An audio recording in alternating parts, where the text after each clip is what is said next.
Zero Malabar സഭയുടെ major arch ബിഷപ്പായി ചുമതലയേറ്റതിനു ശേഷം മാർ റാഫേൽ തട്ടിൽ പിതാവ് തന്റെ അജഗണങ്ങൾക്കായി എഴുതിയ ആദ്യ ഇടയലേഖനം പുറത്തുവിട്ടു. മേജർ ആർച്ച് ബിഷപ്പ് ആയതിനെക്കുറിച്ചും എറണാകുളം അങ്കമാലി അതിരൂപത കുർബാന ഏകീകൃത വിഷയം ഉൾപ്പെടെ നിരവധി വിഷയങ്ങളാണ് തന്റെ ആദ്യ ഇടയലേഖനത്തിൽ പിതാവ് പരാമർശിച്ചിട്ടുള്ളത്. സീറോ മലബാർ സഭയുടെ മേജർ ആർച്ച് ബിഷപ്പായതിനു ശേഷം ഇതാദ്യമായാണ് മാർ റാഫേൽ തട്ടിൽ പിതാവ് ഇടയലേഖനം എഴുതുന്നത്. പുതിയ മേജർ ആർച്ച് ബിഷപ്പിന്റെ തെരഞ്ഞെടുപ്പിനായി ആത്മാർത്ഥമായി പ്രാർത്ഥിച്ച സഭ മുഴുവനോടും ഹൃദയപൂർവ്വം നന്ദി പറഞ്ഞാണ് ഇടയലേഖനം തുടങ്ങുന്നത്. സീറോ മലബാർ സഭയുടെ ചരിത്രം ദൈവിക ഇടപെടലുകളുടെ അത്ഭുത വിവരണമാണ്. മാർ തോമാസ് ലിഹായുടെ പ്രേഷിത പ്രവർത്തനത്താൽ രൂപമെടുത്ത ഈ ക്രൈസ്തവ സമൂഹത്തിന് നൂറ്റാണ്ടുകൾ നീണ്ട സങ്കീർണവും വേദനാജനകവുമായ അനുഭവങ്ങളിലൂടെയാണ് കടന്നുപോകേണ്ടി വന്നത്. കത്തോലിക്ക കൂട്ടായ്മയിൽ നിന്ന് വിഘടിച്ചു പോകാനുള്ള പ്രലോഭനങ്ങളെ അതിജീവിച്ച ഈ സഭാസമൂഹം സ്വന്തം അസ്തിത്വം രൂപപ്പെടുത്തുന്നതിനു വേണ്ടിയുള്ള നിരന്തര പരിശ്രമങ്ങൾ ഉണ്ടാകണമെന്നും പിതാവ് ഇടയലേഖനത്തിൽ കുറിക്കുന്നു. സീറോ മലബാർ ഹൈറാർക്കി സ്ഥാപിതമായെങ്കിലും 1923 സീറോ മലബാർ ഹൈറാർക്കി സ്ഥാപിതമായെങ്കിലും 1992 മേജർ ആർക്കി എപ്പിസ്കോപ്പൽ പദവിയിലേക്ക് ഉയർത്തപ്പെട്ടതോടെയാണ് സീറോ മലബാർ സഭയിൽ കാനോനികമായ സംവിധാനങ്ങൾ പൂർണ്ണമായും രൂപപ്പെട്ടത്. നമ്മുടെ സഭയെ കഴിഞ്ഞ 2 സഹസ്രാബ്ദങ്ങളിൽ വഴി നടത്തിയ ദൈവപരിപാലനയ്ക്ക് നന്ദി പറഞ്ഞ പിതാവ് സഭയുടെ ആദ്യത്തെ മേജർ ആർച്ച് ബിഷപ്പ് കർദിനാൾ മാർ ആന്റണി പടിയറ പിതാവിനെയും pontifical delegate arch bishop Mar Abraham Kattumana പിതാവിനെയും രണ്ടാമത്തെ മേജർ ആർച്ച് ബിഷപ്പ് കർദിനാൾ മാർ വർക്കി വിധേയത്തിൽ പിതാവിനെയും സഭയുടെ 3ാമത്തെ മേജർ ആർച്ച് ബിഷപ്പായ കർദിനാൾ മാർ ജോർജ് ആലഞ്ചേരി പിതാവിനെയും അനുസ്മരിക്കുകയും ചെയ്തു.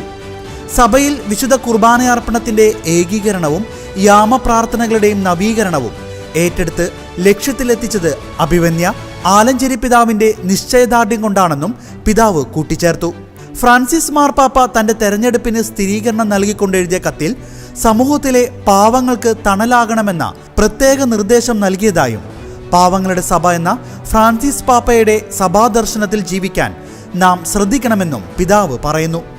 ധൂർത്തും ആഡംബരവും കുറച്ച് ജീവിക്കാനും തിരുനാൾ, വിവാഹം, തിരുപ്പട്ടം തുടങ്ങിയ ആഘോഷങ്ങൾ ലളിതമാക്കാനും നാം ശ്രമിക്കാനും യുവജനങ്ങളുടെയും കുഞ്ഞുങ്ങളുടെയും വിശ്വാസ പരിശീലനം സഭ മുഴുവൻ്റെയും ഉത്തരവാദിത്തമായി കണക്കാക്കണമെന്നും ക്രൈസ്തവർ ഇപ്പോഴും സ്നേഹത്തിലും പരസ്പര ബഹുമാനത്തിലും ജീവിക്കണമെന്നും പിതാവ് പറയുന്നു. സാമൂഹ്യ സേവനത്തിലേർപ്പെട്ടിരിക്കുന്നവർക്കെതിരെ അടിസ്ഥാനരഹിതമായ ആരോപണങ്ങൾ ഉന്നയിച്ചുകൊണ്ട് കേസുകൾ എടുക്കാനും സേവന മേഖലകളിൽ നിന്ന് പുറത്താക്കാനും ജനോപകാര പ്രവർത്തനങ്ങളെ തടസ്സപ്പെടുത്താനും നടത്തുന്ന സംഘടിത ശ്രമങ്ങൾ നമ്മുടെ സഭയിൽ ഉണ്ടെന്നും സുവിശേഷത്തിനു വേണ്ടി പീഡിപ്പിക്കപ്പെടുന്നവരെ ഓർത്ത് സഭ മുഴുവനും പ്രാർത്ഥിക്കണമെന്നും പിതാവ് അഭ്യർത്ഥിക്കുന്നു.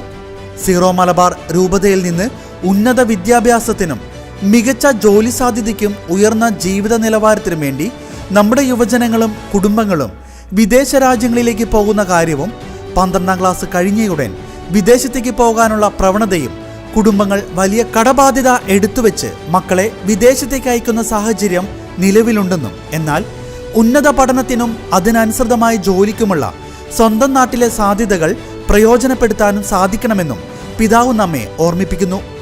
എറണാകുളം അങ്കമാലി അതിരൂപതയിൽ നിലനിൽക്കുന്ന പ്രതിസന്ധികളെക്കുറിച്ചും പ്രാർത്ഥിക്കുകയും പരിശ്രമിക്കുകയും വേണമെന്നും ഈ വിഷയത്തിന് പരിഹാരം കാണാൻ പൊന്തിഫിക്കൽ ഡെലഗേറ്റായ ആർച്ച് ബിഷപ്പ് സിറിൽ വാസിൽ പിതാവിനെയും apostolic administrator bishop Mar Bosco Puthur പിതാവിനെയുമാണ് പരിശുദ്ധ സിംഹാസനം ചുമതലപ്പെടുത്തിയതെന്നും സഭയിൽ ഐക്യം കൊണ്ടുവരാൻ അവർ നടത്തുന്ന പരിശ്രമങ്ങളോട് എല്ലാവരും ആത്മാർത്ഥമായി സഹകരിക്കണമെന്നും എന്നാൽ നമ്മുടെ കുർബാനക്രമത്തിന്റെ സിനഡ് തീരുമാനിച്ച ഏകീകൃത രൂപം നടപ്പിലാക്കുന്നതുമായി ബന്ധപ്പെട്ട് പരിശുദ്ധ പിതാവ് ഫ്രാൻസിസ് മാർപ്പാപ്പ ആവർത്തിച്ചു നൽകിയ ഉദ്ബോധനത്തിൽ നിന്ന് പിന്നോട്ടു പോകാൻ ആർക്കും സാധിക്കില്ലെന്നും പിതാവ് ഓർമ്മപ്പെടുത്തി.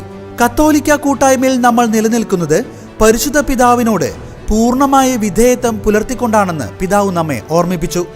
അവസാനമായി സീറോ മലബാർ സഭയെ നയിക്കുക എന്ന ദൗത്യം ദൈവം എന്നെ ഭരമേൽപ്പിക്കുമ്പോൾ നിങ്ങളുടെ പ്രാർത്ഥനയിലും വിശ്വാസത്തിലും സ്നേഹത്തിലും തന്നെ ഓർക്കണമെന്നും പിതാവ് അഭ്യർത്ഥിച്ചു.